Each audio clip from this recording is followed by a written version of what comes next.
Mesdames et messieurs, bonsoir et bienvenue dans ce journal.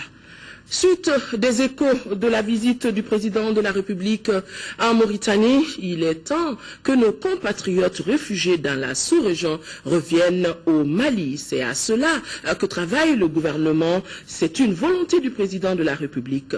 La question était au centre d'une rencontre entre les ministres chargés du dossier et des représentants des réfugiés en Mauritanie. Envoyés spéciaux Ibrahima Traoré, Dembawan Ibrahima à Koulibaly. Le septentrion malien retrouve la paix et la stabilité. L'heure est à la reconstruction et à la réconciliation nationale. Pour cela, le pays a besoin de tous ses fils, notamment des Maliens réfugiés dans la sous-région. En visite d'État en Mauritanie, le président de la République a convenu avec son homologue l'organisation rapide du retour de ses compatriotes réfugiés dans ce pays. Pour accélérer les choses, les membres du gouvernement en charge de la question ont longuement échangé avec les représentants des réfugiés. Ces derniers ont saisi cette opportunité pour présenter aux autorités nationales leurs préoccupations. À quand le retour de Kidal dans le giron national et sous le contrôle du gouvernement? À quand la mise en place de la commission Dialogue, Vérité et Réconciliation? Car nous attendons beaucoup de cette commission, notamment l'analyse et le traitement des crimes commis dans le nord de notre pays, ainsi que les graves violations des droits de l'homme. À quand l'arrêt des interpellations gratuites d'innocentes personnes dont le seul tort aura été de vouloir récupérer leur boutique, squatter ou réclamer leur crédit, réclamer leur terre occupée par des tierces personnes. Aujourd'hui, Excellence, bien téméraire, et celui-là qui, arabe ou tamashek, tenterait de pointer le nez dans une lyre irréelle de l'éré. On nous dit qu'il y a la paix au Mali et que l'on peut y retourner. Mais beaucoup n'ont plus de moyens de retour, ni de logement, car la plupart ont été détruits. Et surtout, beaucoup n'ont plus d'espoir en un pays où se sont en transit. Ils s'installent, se sentent chez eux, et dès qu'un conflit apparaît, ils doivent encore s'exiler. Sur une feuille jointe, nous vous présentons nos doléances. Monsieur le Président, nous avons voté pour vous et avons conscience que vos prédécesseurs vous ont laissé en héritage un dossier abyssal. Mais notre seul espoir est que vous ferez à nouveau renaître la devise du Mali dans tous les cœurs. Un peuple, un but, une foi. Pour l'instant, le gouvernement encourage le retour volontaire.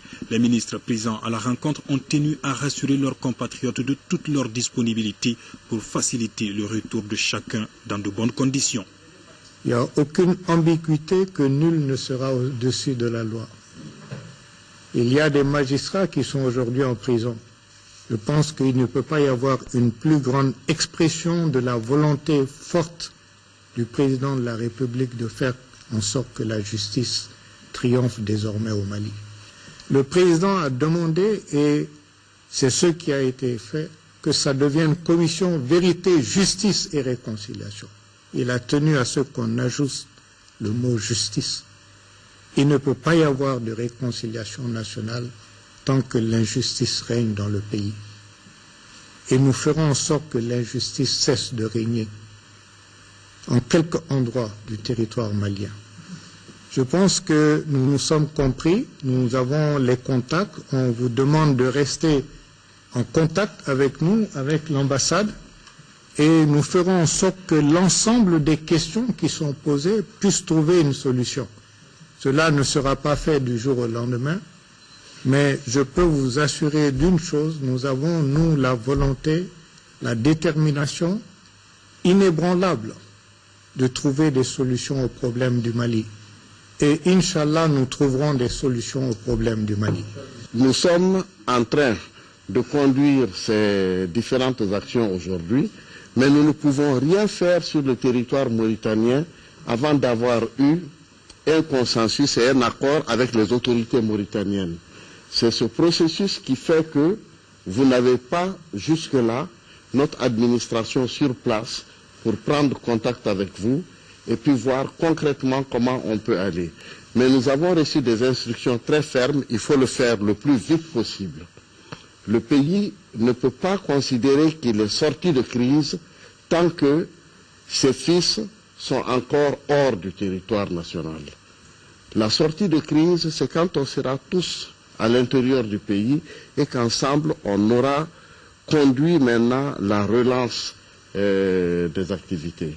Nous avons décidé et nous avons convenu que tout ce qui a été fait est bien, mais qu'il est urgent entre les deux pays, qu'on se mette ensemble pour mettre en application la volonté politique exprimée par les deux chefs d'État.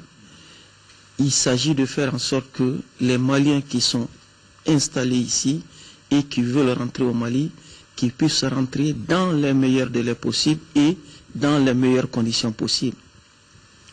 Nous n'allons pas attendre des formalités ou des protocoles qui ne sont pas nécessaires pour que les Maliens qui veulent rentrer puissent rentrer. Donc, soyez rassurés sur ce point. Il ne faut pas attendre. Le Mali, c'est notre pays à nous tous. Il n'y a pas quelqu'un qui a plus de droits qu'un autre là-dedans. Et quand on va avec cette approche, on ne doit pas attendre pour retourner chez soi. Qu'on prépare des choses, il faut aller voir, il n'y a pas de problème réellement. Regardez les assises du Nord. Tout le monde est venu à Bamako. Pourtant, il y avait des gens qui disaient aux gens, vous ne pouvez pas aller à Bamako. Pourtant, les gens étaient là-bas. La salle était remplie de tous les Maliens, du Nord, du Sud. Et personne n'a été inquiété. Je crois qu'il faut oser. Ceux qui hésitent, n'hésitez plus. Moi, ce que je vous conseille, c'est de rentrer et de participer à la reconstruction. Parce que quand tu viens, tu peux mettre ta maison en ordre, vous pourrez parler à l'administration locale, et le gouvernement, tout ce qu'il a, il met la priorité pour le retour des gens. Et ça, c'est le conseil que je vais vous donner. Et n'écoutez personne, écoutez vos cœurs vous-même, venez juger la situation et vous verrez qu'elle est beaucoup plus positive que ce que les gens vous racontent. Plusieurs dizaines de Maliens sont toujours réfugiés en Mauritanie, au Niger et au Burkina Faso. Le gouvernement entend tout mettre en œuvre pour que ces Maliens regagnent très vite leur patrie. À l'initiative des présidents maliens et mauritaniens, les notables et religieux des deux pays se sont rencontrés à Nouakchott. Les échanges ont essentiellement porté sur la culture de la paix et de la cohésion sociale. Ils ont saisi cette opportunité pour réitérer leur soutien aux deux chefs d'État. Nous retrouvons nos envoyés spéciaux. Paix, stabilité, réconciliation, fraternité, bref, des discours sages et échanges fructueux ont marqué cette rencontre entre notables et oulémas maliens et mauritaniens. Les deux pays partagent quasiment les mêmes peuples et la même histoire. C'est pourquoi ces personnalités coutumières et religieuses entendent se donner la main pour cultiver davantage la cohésion sociale existant entre le Mali et la Mauritanie. À l'issue de la rencontre, les deux parties ont convenu de mener ensemble une série d'activités. En tant que religieux, j'ai accompagné les sages et les notabilités de Bamako.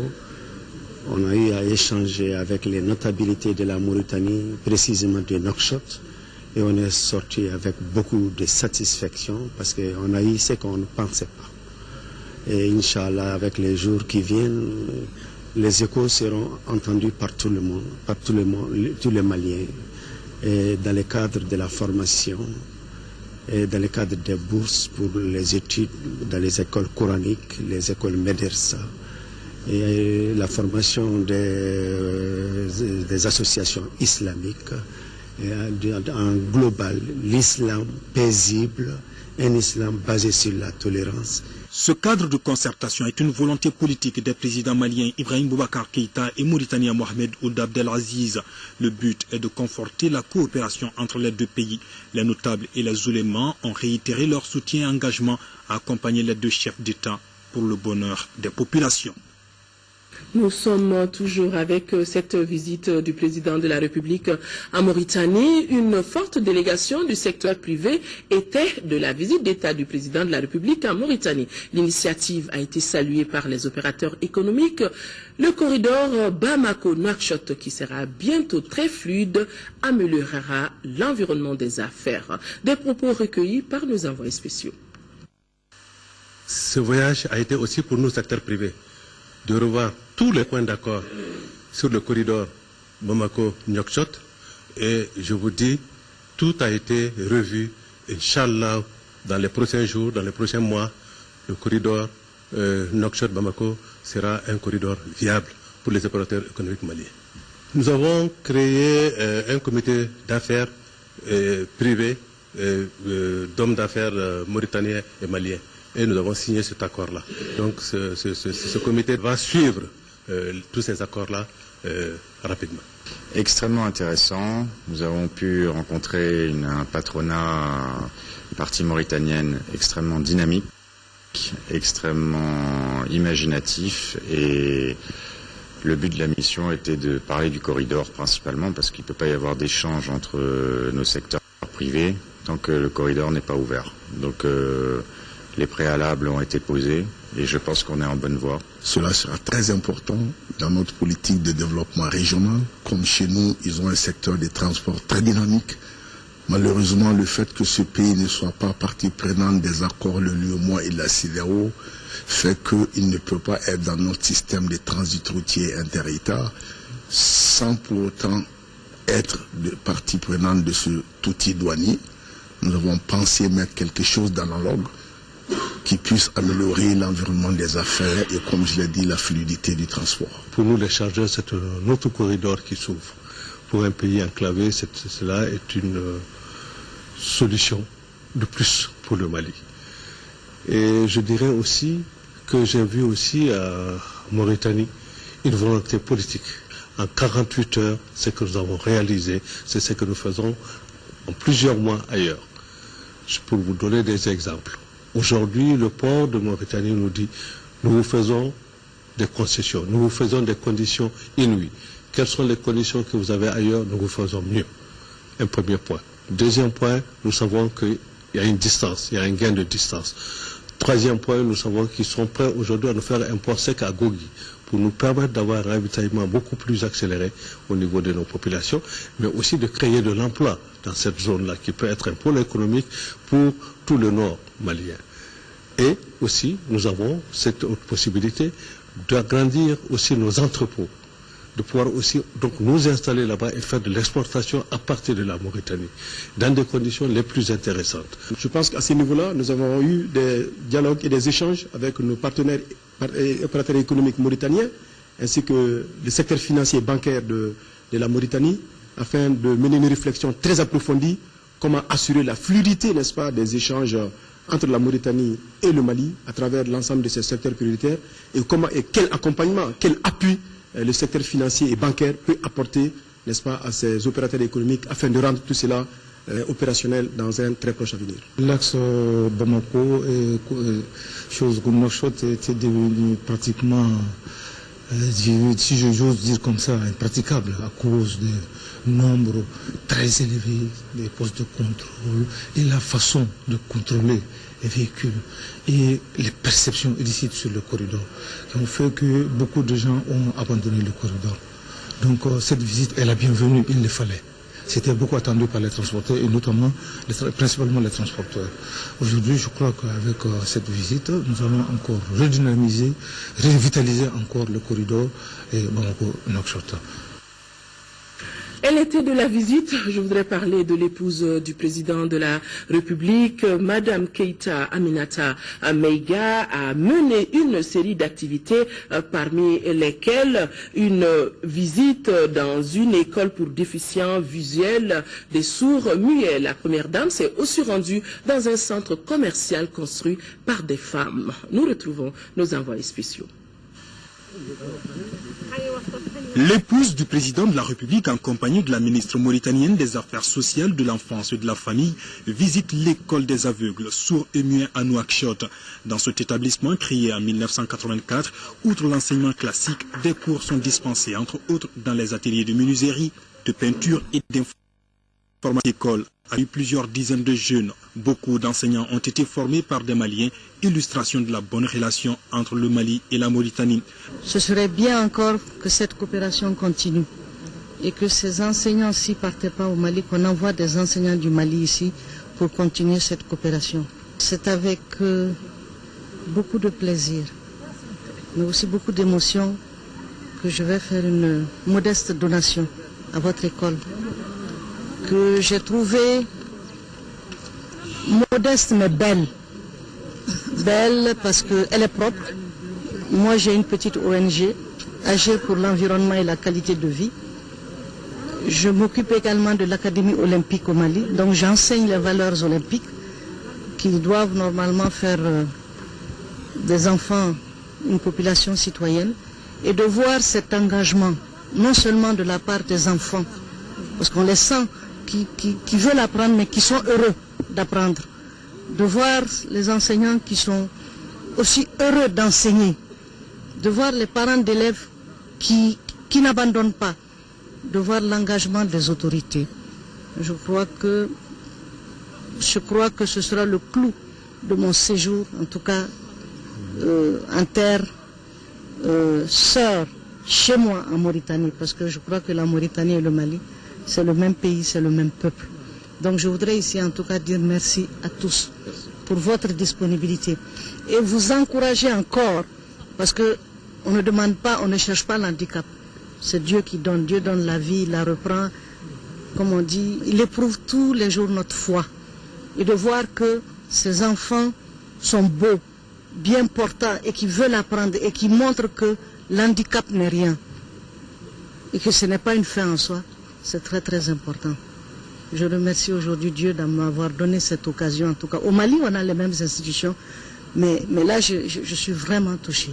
L'épouse du président de la République a visité également le marché des femmes. C'est un centre commercial construit il y a plus de 15 ans par l'Union mauritanienne des femmes entrepreneurs et commerçantes.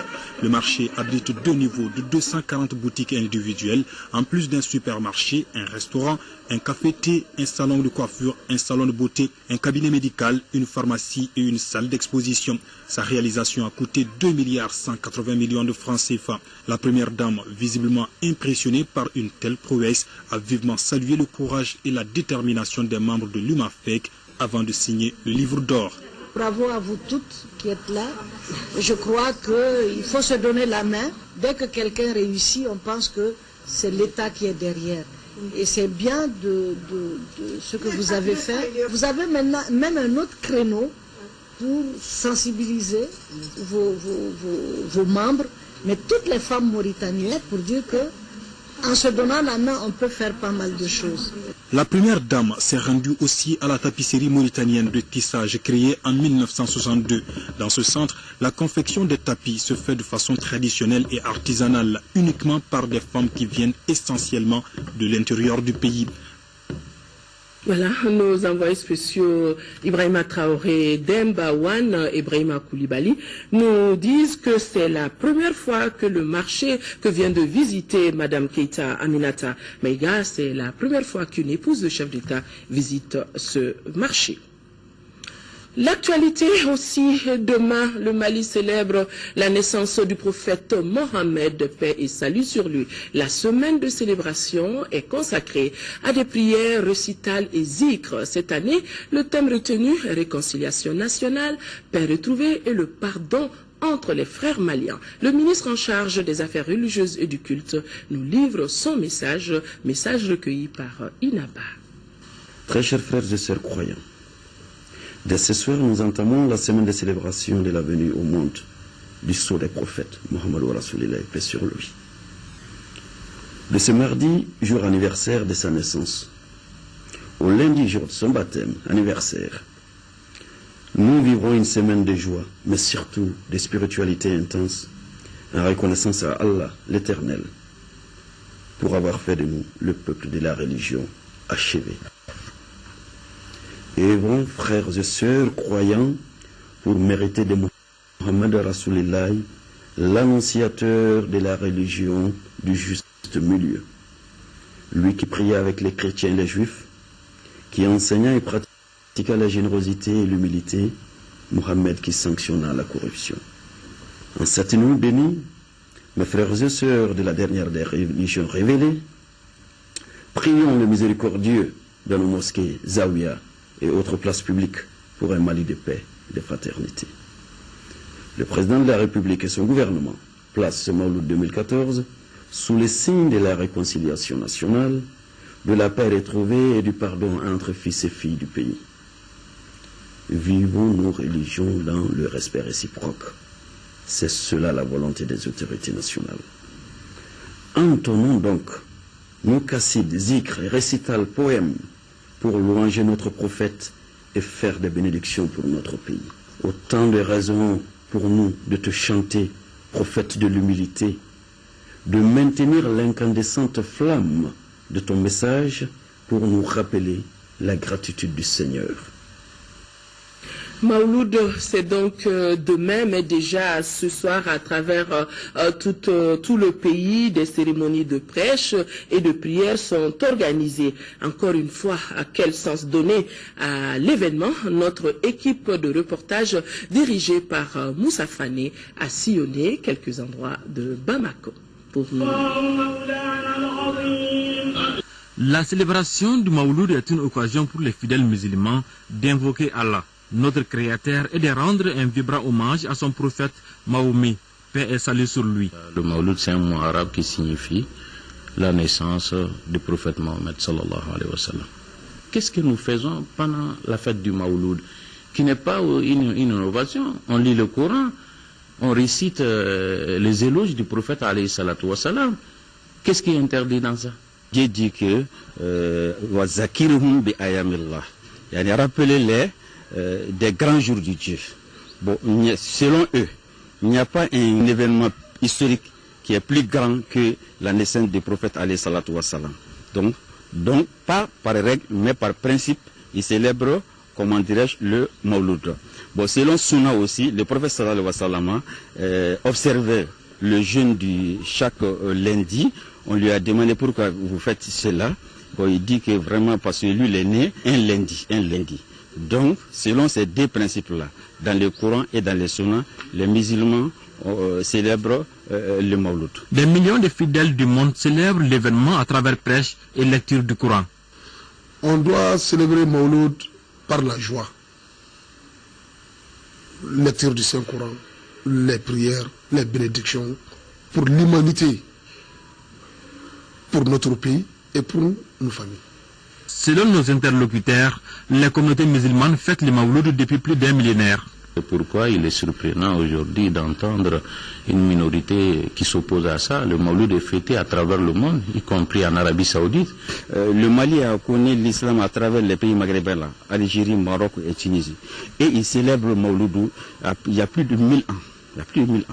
Depuis les temps des Fatimistes. Dieu n'a donné un cadeau qui est plus meilleur que le prophète sallallahu alayhi wa sallam. Sa naissance doit être célébrée de la belle manière. En dépit de son caractère symbolique, le Mawlud consolide la pratique de l'islam et crée l'esprit de solidarité entre les musulmans. Cet anniversaire est aussi l'occasion pour les fidèles de se rappeler les qualités du prophète, notamment ses discours sur la paix, la justice, la tolérance et la bienfaisance. Cette célébration donc du Mawlud 2014 va s'étendre sur toute une semaine et le coup d'envoi a été donné à la grande mosquée de Bamako par le ministre en charge des affaires religieuses et du culte. Nous revenons sur ce thème qui est fêtons notre Mawlud dans la paix, nous dit Noumoum Sissoko. Ce lancement des activités du Mawlud 2014 a été placé sous l'égide du ministère en charge des affaires religieuses et du culte. Il s'agit pour le gouvernement de redonner à la célébration de la naissance du prophète Mahomet, paix et salut sur lui, toute la place qui lui revient. Aujourd'hui, au regard de l'actualité du contexte, notamment du cas spécifique du Mali, je pense qu'il est important de faire revivre cette flamme, qui est d'ailleurs incandescente, qui ne meurt pas, mais de la raviver au niveau de la foi, afin que nous disions que le prophète doit être un exemple pour le croyant dans tout ce qui est de la tolérance, du respect du droit à la différence, dans tout ce qui est de l'amour des uns envers les autres. Et le ministre d'inviter la communauté musulmane à véhiculer des messages sur des vertus sociales et morales à l'occasion de ce Mawlud.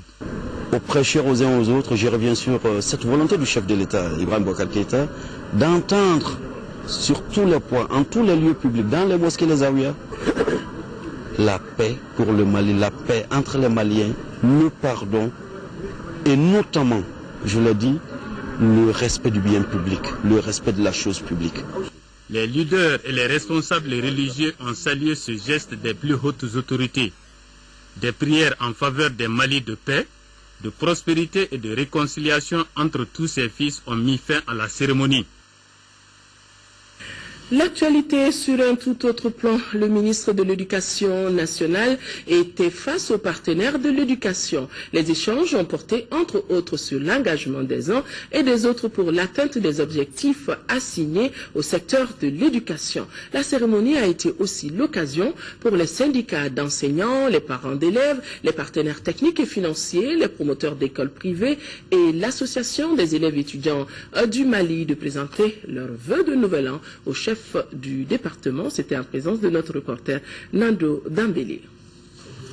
Au-delà du rituel, cette rencontre constitue un temps fort de la vie du département de l'éducation nationale. Elle a permis à chacun des acteurs de s'interroger sur sa contribution passée, actuelle et future à la réalisation de sa mission pour le Mali. Le monde enseignant qui continue de souffrir a consenti d'énormes sacrifices en apportant sa contribution dans la gestion et dans la résolution de la crise que notre pays a connue.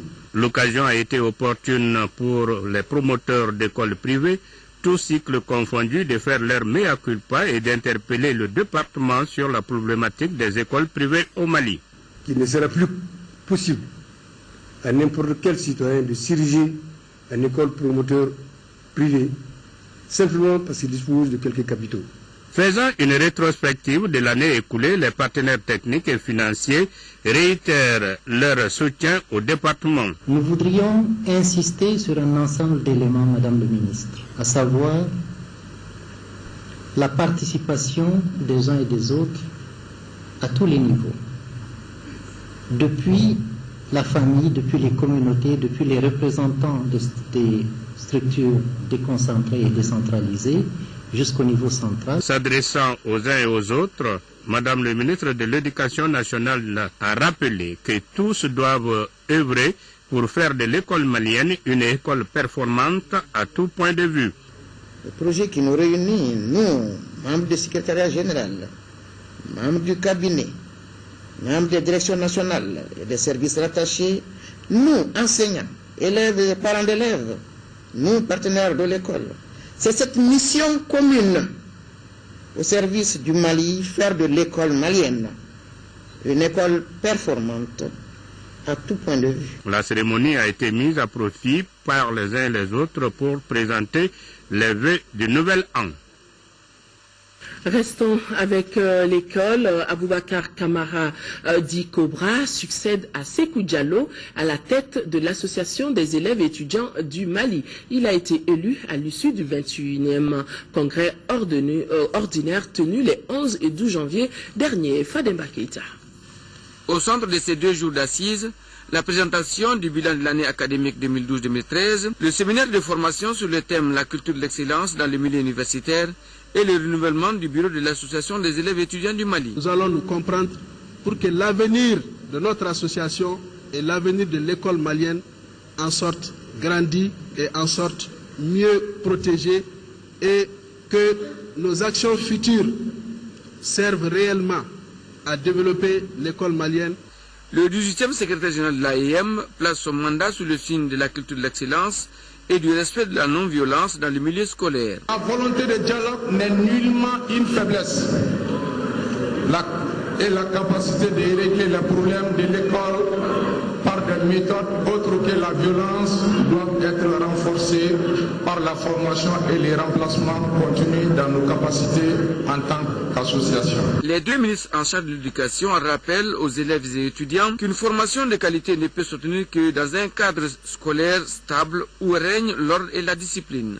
Les infrastructures, les outils pédagogiques ou académiques ne peuvent servir que lorsque chacun et tous participent à leur entretien, à leur protection. Nous serons très attentifs et nous vous donnons la promesse de faire tout ce qui est en notre possible pour aller dans le sens de conforter vos intérêts. Votre intérêt d'apprendre, votre intérêt de savoir, votre intérêt d'apprendre à devenir des citoyens de ce pays qui en a besoin. Les congressistes ont formulé d'importantes recommandations qui sont, entre autres, la lutte contre la violence dans les milieux scolaires, l'amélioration des conditions d'études et de travail des élèves et du personnel d'encadrement.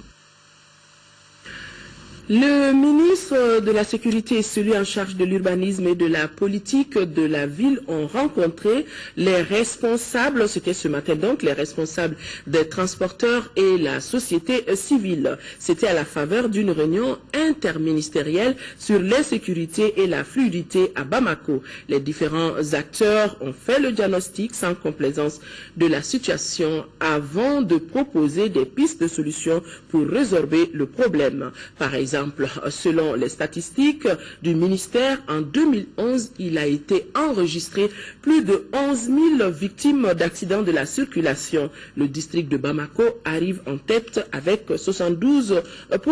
Parmi les causes évoquées par les uns et les autres, la méconnaissance du code de la route par la plupart des usagers, l'inadaptation, je vais y arriver, des infrastructures routières, l'état désastreux des véhicules, le non-respect des visites techniques et la multiplication des auto-écoles dont la plupart, selon eux, ne sont pas en règle. Et les ministres ont vite fait de prendre la décision de faire respecter strictement les textes en la matière. Le nouveau directeur général de la gendarmerie s'appelle colonel Modi Berete. Il remplace le colonel-major Djamou Keïta. La cérémonie de passation de commandement a été présidée par le ministre de la Défense et des anciens combattants, Garibou Pérou. C'est lui, Modi Berete, le directeur général de la gendarmerie, issu de l'école de Saint-Cyr en France et après une dizaine d'années de service aux Nations Unies. Le colonel Berete reçoit du général Mahaman Touré, chef d'état-major des armées, les drapeaux de commandement. Comme l'exigent les règlements militaires, le général Touré lit la formule consacrée de passation de commandement. Au nom du président de la République, vous reconnaissez désormais comme directeur général de la gendarmerie nationale le colonel Modi Berete ici présent. Vous lui obéirez en tout ce qu'il vous commandera pour le bien du service.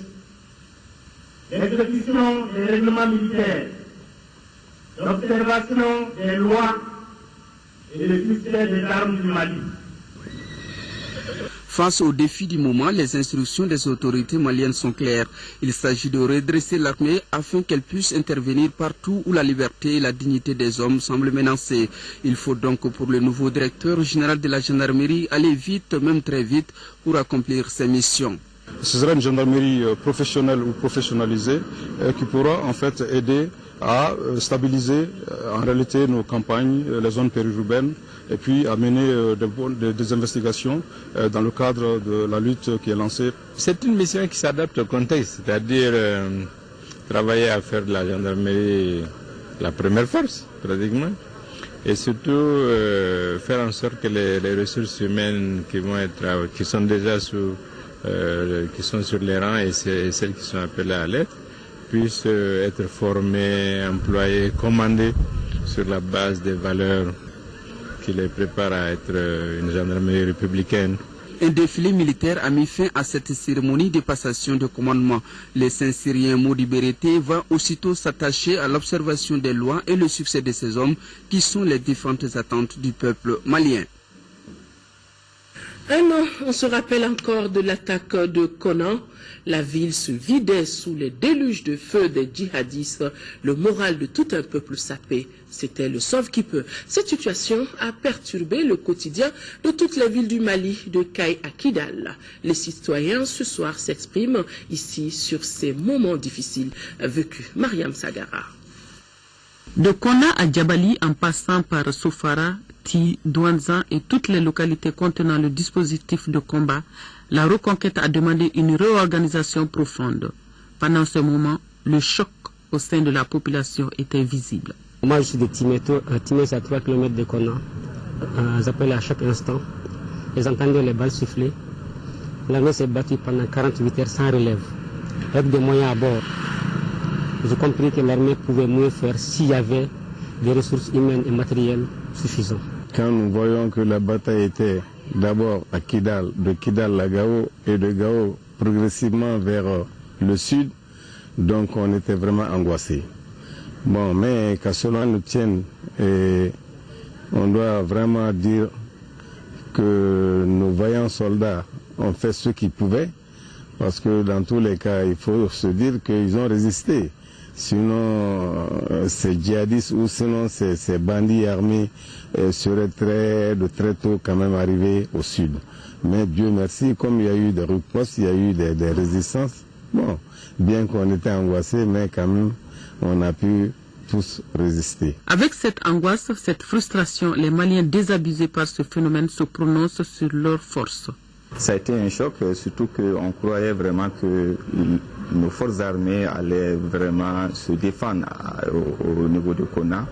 Mais c'était aussi indispensable parce que les islamistes, ils n'avaient pas le choix. Donc, soit ils étaient obligés de foncer sur Konna, ou bien les militaires allaient, en tout cas, les militaires allaient soit se défendre ou bien repartir vers la ville de Gao où ils étaient là-bas. Les Maliens meurtris dans leur âme restent en veille pour suivre l'évolution de l'opération Serval et la progression de leur armée. L'opération Serval, c'est le 11 dans la soirée. Et tout ça, les gens, étant à Bamako ici, on ne comprenait pas ce qui s'est passé là-bas. Donc tout le monde, moi je n'ai pas fermé les yeux en tant que journaliste, parce qu'il y a des informations qui passaient sur les chaînes de télévision. Et on avait, mais à partir d'une certaine ère avancée de la nuit, on a appris que des militaires français ont frappé l'ennemi en Konna. À ce moment, le lendemain, tout le monde s'est réveillé avec la bonne information comme quoi les Français ont repoussé les djihadistes là où ils étaient venus. Le Mali, il faut le dire, n'avait jamais vécu une telle situation. Je vous dis honnêtement, l'intervention française est venue à point nommé et ça nous a tous reconfortés. Parce que imaginez-vous comment était déjà l'état d'âme des Bamakois ou de tous les Maliens devant de telles situations qu'on n'en avait jamais vécu et on ne s'y attendait pas du tout. Donc c'était à la surprise de tous les Maliens que les djihadistes progressaient. Et vraiment de façon très rassurante. Et donc je vous dis que quand l'intervention française est venue, nous avons tous été satisfaits et comblés. Les forces militaires de l'armée française est vraiment tombées à pic parce que nos forces armées n'avaient pas du tout les moyens de faire face à tous ces groupes qui avaient décidé de foncer sur le checkpoint au niveau de Konna. Le conseil municipal de Gao et le club des amis du lieutenant Damien Boiteux, besoin peut-être de vous rappeler qui c'est Damien Boiteux. Damien Boiteux a été le premier soldat français tombé sur le champ de l'honneur. Et ces deux associations viennent donc de rendre hommage à cet illustre disparu. Et ce sont les berges du fleuve Niger qui ont servi de cadre à cette cérémonie émaillée de discours et de prières pour le repos de l'âme du défunt Aïssata Salihou Maïga depuis Gao. Cette cérémonie rend hommage à Damien Boiteux, premier soldat français tombé sur les champs de l'honneur dans la reconquête des zones occupées par les groupes armés au Mali. Le club des amis qui porte le nom de ce brave homme et le conseil municipal de Gao veulent ainsi immortaliser cet ancien chef de bataillon du 4e régiment d'hélicoptères des forces spéciales françaises. Le lieutenant Damien Boiteux s'est sacrifié pour libérer tout un peuple. Cet hommage dédié en son honneur a mobilisé toutes les couches socio-professionnelles de la cité des Askia. Selon les autorités régionales, la perte de Damien Boiteux est une page sombre qui a affligé tout un peuple. Mais à voir de plus près, elle a déclenché le vent de la liberté. Le sang versé par le lieutenant a incarné cette libération, a incarné cette délivrance d'un peuple complètement déconcerté et qui, par la grâce du bon Dieu, par la France et tous les partenaires qui sont ici présents aujourd'hui, nous ont ramené le vent de la liberté. Le maire de la commune urbaine de Gao n'en dit pas moins. Le 11 janvier fut une journée de libération pour nous. Donc ça restera dans nos mémoires. Cette nouvelle page qui s'affiche restera historique pour la France et le Mali. C'est une nouvelle page de l'histoire commune qui s'écrit entre le Mali et la France. Pour moi, cette aide apportée par la France au Mali n'est qu'un juste retour. Cette commémoration a été mise à profit pour rendre hommage à tous les autres soldats tombés sur les champs de l'honneur. Des diplômes de reconnaissance ont été décernés à la force Serval. Après un an donc, la vie se reconstitue de petit à petit dans les régions du Nord avec 20 millions de francs CFA d'investissement pour la rénovation des bâtiments. La Banque de l'Habitat du Mali signe son retour à Tombouctou. La BHM, avec ce retour, entend contribuer à la reconstruction de la ville des 333 ans. Yéya Tandina. Ils étaient nombreux à attendre ce jour. La réouverture de l'agence de la Banque malienne de l'habitat de Tombouctou. Ce retour a été beaucoup apprécié par les clients. On a souffert durant 12 mois d'occupation. Vraiment, je suis très content que la banque réouvre ses portes. C'est à la faveur d'une cérémonie qui a rassemblé les autorités régionales et clients que les responsables de la Banque de l'habitat du Mali ont annoncé la reprise de leurs activités à Tombouctou, malgré les pertes enregistrées pendant l'occupation. Nous avons enregistré des dégâts, des pertes d'équipement qu'on a pu évaluer à une trentaine de millions environ. Et nous avons dû engager pour près de 20 millions encore, soit pour la réhabilitation des locaux, le remplacement des équipements qui ont été enlevés. Au-delà de ce coût financier, c'est certainement la perturbation du service à la clientèle, n'est-ce pas, qui nous préoccupait davantage. La Banque de l'habitat du Mali, c'était le dernier maillon qui manquait à la chaîne de la réouverture des banques de la ville de Tombouctou. Et c'est avec un grand plaisir, non sans humilité bien sûr, que nous vous accueillons et disponibles à vous accompagner. Une visite des locaux a permis aux invités de constater le retour effectif du personnel, mais aussi la réhabilitation du local avec toutes les commodités. Le Centre national d'information, d'éducation et de communication pour la santé a tenu une conférence de presse.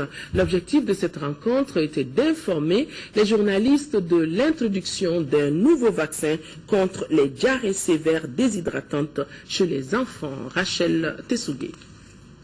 L'introduction du vaccin anti-rotavirus dans le programme élargi de vaccination du Mali, prévu pour le 14 janvier 2014, est au cœur de cette conférence de presse. D'un coût total de plus de 700 millions de francs CFA, ce programme s'étendra sur 3 ans et couvrira l'ensemble du territoire. Seulement à Bamako, plus de 23 000 enfants seront vaccinés contre le rotavirus en 2014. Nous avons prévu d'introduire, pour des raisons logistiques, de commencer par Bamako qui enregistre le maximum de cas de diarrhée. Donc, vu la promiscuité dans certains quartiers, c'est ce qui nous a motivés à retenir Bamako d'abord, cette année 2014. Et 2015, ça va être les capitales régionales. Et 2016, ça va être vraiment tout le Mali et l'ensemble des districts sanitaires. La diarrhée à rotavirus est responsable de plus de la moitié des hospitalisations des diarrhées sévères de l'enfant. La vaccination reste le seul moyen de prévention de cette maladie. Ce vaccin permet de prévenir l'une des maladies diarrhéiques les plus mortelles, ça cause plus d'hospitalisation et ça joue plus dans le panier du ménage et ça entraîne aussi beaucoup plus de décès. Donc trouver un moyen pour prévenir ce vaccin, étant donné d'ailleurs que le seul moyen qui existe pour le moment c'est la prévention. Le rotavirus cause une diarrhée grave et de la fièvre, conduisant à une déshydratation rapide. Sans vaccin, presque tous les enfants du monde souffriront d'au moins une infection avant d'atteindre l'âge de 3 ans. Pour vous, lu, écouté et retenu, c'est le titre d'un livre qui vient d'être lancé à la mairie de la commune 4 du district de Bamako. L'auteur de ce livre a voulu mettre à la disposition des enfants sa connaissance, ou du moins des enfants du Mali, les informations relatives à la vie de leur quartier, leur commune et leur ville. Notre reporter Mamourou Sidibé a assisté au lancement de ce livre. À travers ce livre, Elhadji Birama Traoré a voulu faire savoir aux lecteurs l'historique des quartiers de la commune 4 du district de Bamako.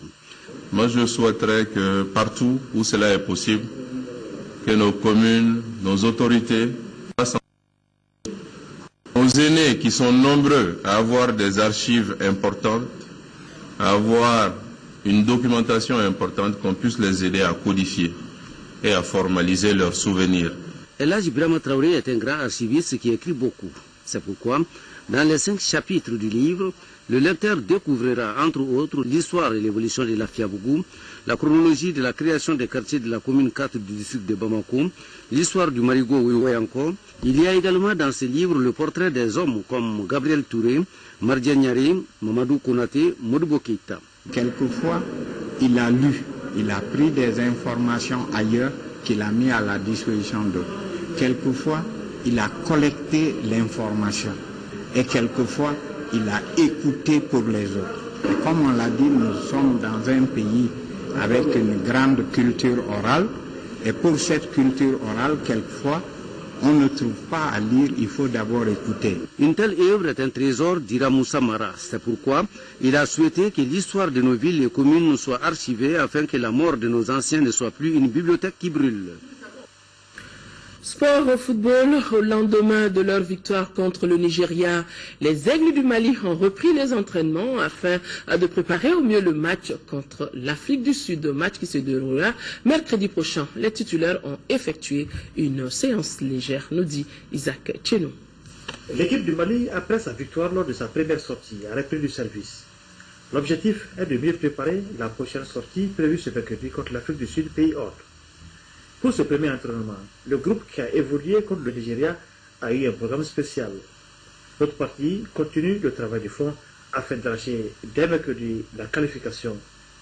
Pour Djibril Dramé, entraîneur des Aigles, la victoire contre le Nigeria est à oublier.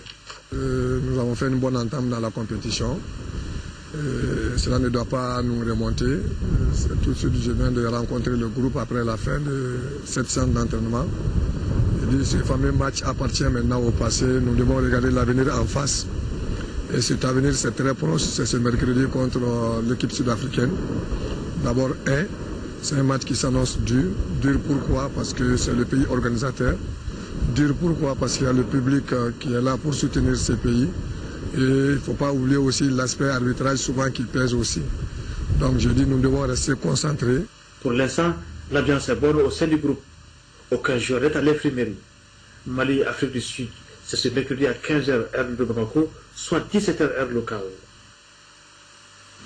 Aujourd'hui, vous avez suivi le match sur notre antenne. Dans le groupe C, le Ghana a battu le Congo-Brazzaville par le minimum d'un but à 0. Juste après en seconde heure, la Libye a dominé l'Éthiopie 2 buts à 0.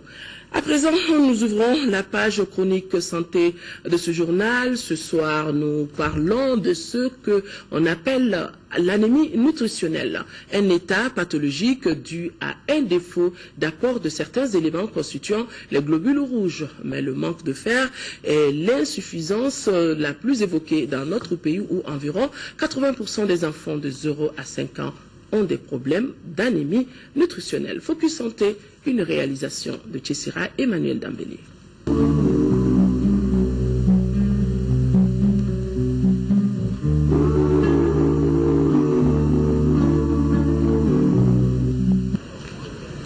En médecine, on parle d'anémie quand le taux sanguin d'hémoglobine est bas. Le taux bas de cette substance qui permet de transporter l'oxygène dans le sang est causé par un manque de fer dans 90% des cas et fait partie des causes du manque de sang chez l'individu. Mais il y a principalement 3 causes à l'anémie. Première cause d'anémie qu'on doit craindre, c'est vraiment un défaut de fabrication même du globule rouge au sein de la moelle osseuse. Et la seconde, ce serait un saignement, une hémorragie quelconque. Et la troisième cause, c'est une hémolyse, c'est-à-dire une destruction du globule rouge déjà formé. Quand même, souvent, il y a une association possible entre les causes chez un même individu. Quand une anémie est liée à un besoin nutritionnel non satisfait, on parle d'anémie nutritionnelle. Il s'agit d'un état pathologique lié à l'absence d'éléments constituant les globules rouges comme le zinc, le fer, la vitamine B12, l'acide folique. Les manifestations chez l'enfant peuvent être la pâleur qu'on va sentir, mais surtout il faudrait noter une asthénie, un enfant qui est très fatigué, qui a un rendement scolaire qui n'est pas bon, qui a un défaut de croissance, c'est-à-dire une cassure de la courbe pondérale qui ne grossit pas de façon convenable. cet enfant peut aussi avoir des troubles comportementaux, notamment des troubles de comportement alimentaire. C'est des enfants qui vont se mettre à manger le chiffon, à manger des bouts de papier, à manger du ciment ou à vouloir racler des peintures des maisons pour pouvoir satisfaire leurs besoins alimentaires, entre guillemets, qui n'est pas en fait un besoin alimentaire qui traduit une carence. Donc, en ce moment, c'est des enfants qui vont être souvent sujets aussi à des infections. Quand il y a une anémie nutritionnelle, il peut y avoir une sensibilité élevée à développer certaines infections. Et ces infections, quand elles ne sont pas prises en charge, ça peut amener d'autres problèmes. L'anémie qui peut avoir des causes infectieuses affecte tous les groupes de la population, mais c'est chez les enfants qu'elle inquiète le plus, surtout quand elle est aggravée par l'association des causes infectieuses et nutritionnelles. Au Mali, environ 80% des enfants de moins de 5 ans ont une anémie nutritionnelle selon la dernière enquête démographique et de santé datant de 2006. Il faut aussi faire part à l'enfant des aliments qui sont riches en fer, notamment dans notre situation, on peut citer le soumala. Donc c'est un aliment qui est très riche en fer. Et il y a aussi la viande rouge qui peut être conseillée à un certain âge, notamment les abats qui sont riches en fer, et aussi le haricot qui est aussi un aliment qui est riche en fer, qui est abordable dans notre situation. Il faut surtout mettre le mot sur l'alimentation de l'enfant, mais surtout sur la diversification alimentaire. Ça veut dire que l'enfant ne soit pas à un régime monotone. Il ne faut pas que ce soit seulement de la farine, de bouillie qu'on lui donne, mais il faudrait aussi apporter des aliments riches en fer, que ce soit des aliments riches en fer d'origine animale. Donc c'est la viande et tout ce qui s'ensuit, le foie des animaux par exemple, mais aussi les aliments d'origine végétale qui sont aussi riches en fer. En plus des différentes causes de la malnutrition, la période de diversification de l'alimentation du bébé après les 6 mois de l'allaitement exclusif au sein de la maman peut être une période de descente dans l'anémie nutritionnelle. Quand les mamans se plaignent en disant « elle n'accepte rien », bon, elle n'accepte rien, mais il faut chaque fois donner la même chose en répétant. L'enfant finira par accepter, mais aussi en changeant la manière de faire et surtout, souvent ne pas oublier de commencer à goûter ces aliments avant de présenter aux enfants parce que les enfants, c'est aussi des adultes en miniature, ils savent observer. Donc, quand vous préparez de la soupe, ou quand vous préparez de la bouillie ou n'importe quel aliment à donner à un enfant, il faut avoir aussi la latitude de goûter devant lui pour qu'il voit comment on doit faire et puis voilà, il finira par accepter.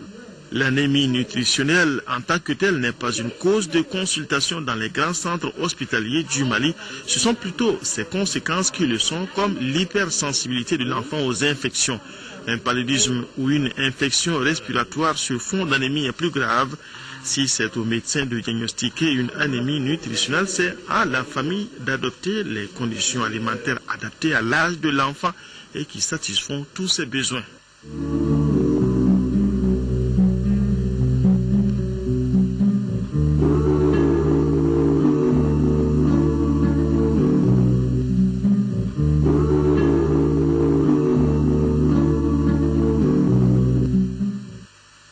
C'est donc tout pour ce journal. Merci de l'avoir suivi. Demain 13h, Amadou Sangaré et 20h, je me ferai le plaisir d'être là pour la grande édition. Bonne fête de Maouloud, qu'Allah subhanahu wa ta'ala continue de guider nos pas. Au revoir, excellente journée.